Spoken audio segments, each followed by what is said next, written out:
and welcome to my channel, or welcome back if you're a regular.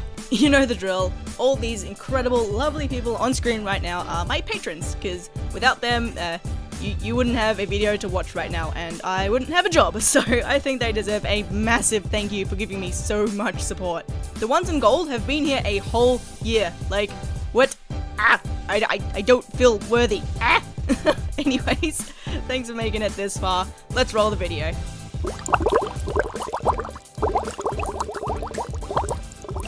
Hello and welcome back to a brand new fun episode. Thank you so much to everyone on screen here who kindly answered every question I had to throw at them and helped me learn so much. You guys own this video and made it happen. So, without further ado, let's talk about fursuiting with medical conditions and disabilities.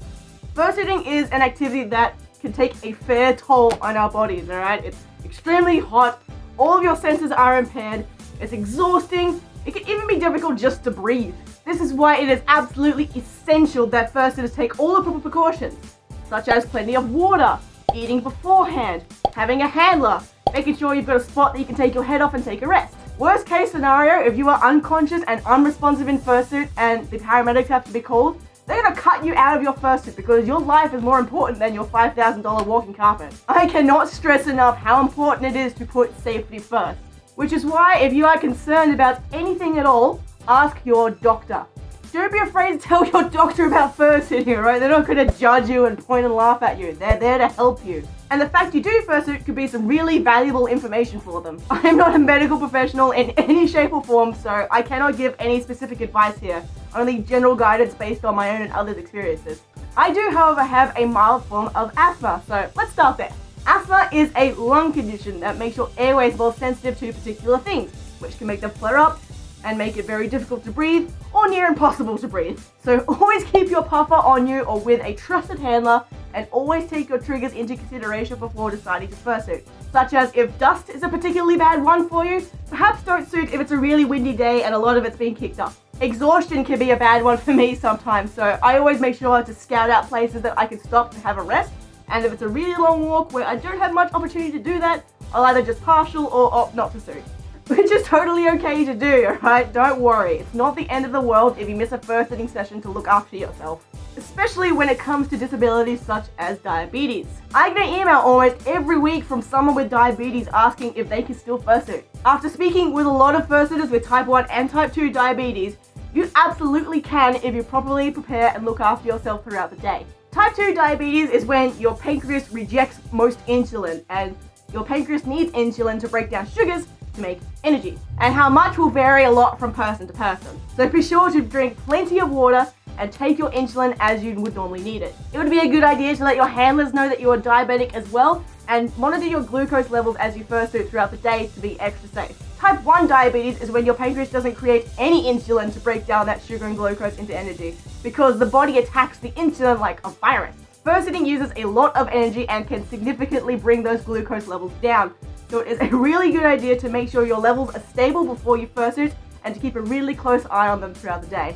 I spoke with a lovely person named Epsol, and they're actually getting a fursuit with a pocket specifically for their CGM, which is a continuous glucose monitor. They also recommended having a protein-rich breakfast over a sugary one, because a sugary one will spike your glucose levels rather than keeping it sustained throughout the day like a protein one can. And again, make sure you drink plenty of water before, after, and during fursuiting. I mean, everyone should be doing that anyway, but it is especially so for diabetics. Be sure to carry some snacks to keep you going throughout the day as well. And lastly, make sure you have a handler who is familiar with type 1 diabetes. Then they'll know what red flags to look out for and what to do in an emergency situation. If you've recently been in an emergency situation or had surgery done or been hospitalized, you'll need to allow yourself time before you can suit again. I spoke with Nix the Wolf about their arrhythmia, which is a heart condition where the heart beats incorrectly. After getting a pacemaker put in, they had to wait 6 months before it was safe for them to resume fursuiting. Heart conditions such as this can limit how long you can suit for before becoming overloaded, and it's going to vary a lot from person to person, so please ask your doctors for advice there. As I said before, fursuits will impair all your senses, and most notoriously, vision. If you cup your hands around your eyes, yes, I said hands around your eyes, not eyes around your hands. Cup your eyes around your hands like a pair of pretend binoculars. That's about as good as Fursuit vision gets.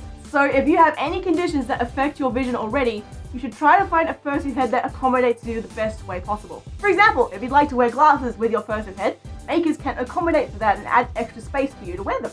I've even heard of people making duct tape dummies of their glasses to send to their makers. That is genius. You'll also need to choose whether you want to full suit or partial suit. If full suiting is something you know your body will have a difficult time with, please get a partial. They are still awesome fun and a lot safer. A few people I spoke with used to be full suiters, but have since had to partial or stop fursuiting entirely due to developing conditions that are extremely tolling or fatiguing on their body.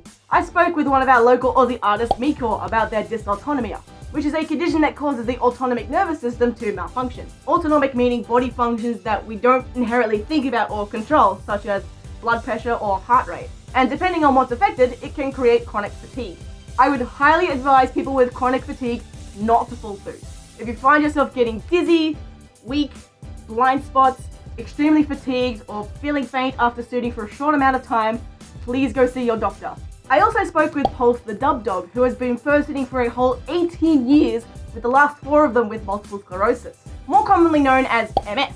MS is a condition that affects the central nervous system and disrupts its ability to communicate with the brain, spinal cord, and optic nerve. This causes a plethora of effects such as seizures, vision impairment, difficult breathing, weakened immune system, brittle bones, muscle weakness, and problems balancing.